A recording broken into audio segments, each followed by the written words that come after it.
আসসালামু আলাইকুম, সবাই কেমন আছেন? বাসায় ইলিশ খেতে খেতে আমি শেষ হয়ে যাচ্ছি, কিন্তু মাওয়া ঘাটের ইলিশের লেজ ভর্তা খাওয়ানোর মতো তার সময়ও নেই, যোগ্যতাও নেই। আমি লোভ সামলাতে পারলাম না, বাসায় তৈরি করে ফেললাম মাওয়া ঘাটের ইলিশের লেজ ভর্তা। প্রথমে আমি লবণ হলুদ আর শুকনো ঝালের গুঁড়া ভালোভাবে ইলিশের লেজে মাখিয়ে কিছু সময় রেখে দিলাম।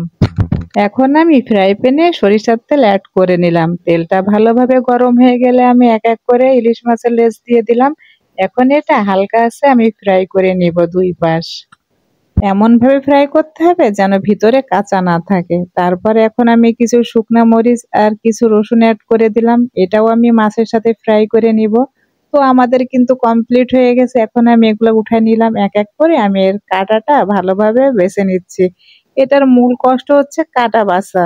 আমাদের মাছ বাছা কমপ্লিট, তো এক এক করে এখন সব ভালোভাবে এটা মাখিয়ে নিব। শুকনা মরিচ রসুন আর এদিকে হচ্ছে পেঁয়াজ আর ইলিশ মাছের কিছু তেল ছিল, সেটা আমি আবার এর ভিতরে দিয়ে দিলাম।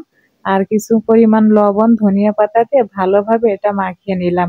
আমার জিভে কিন্তু জল চলে আসছে, অলরেডি আমি খেয়েও নিয়েছি। এত মজা হয়েছে বলে বোঝানো যাবে না। অবশ্যই আপনারা ট্রাই করবেন, অনেক সহজ একটা রেসিপি। আর এতে তেমন কিছু লাগে না, শুকনা মরিচ পেঁয়াজ রসুন ধনিয়া পাতা হলেই হয়ে যায়।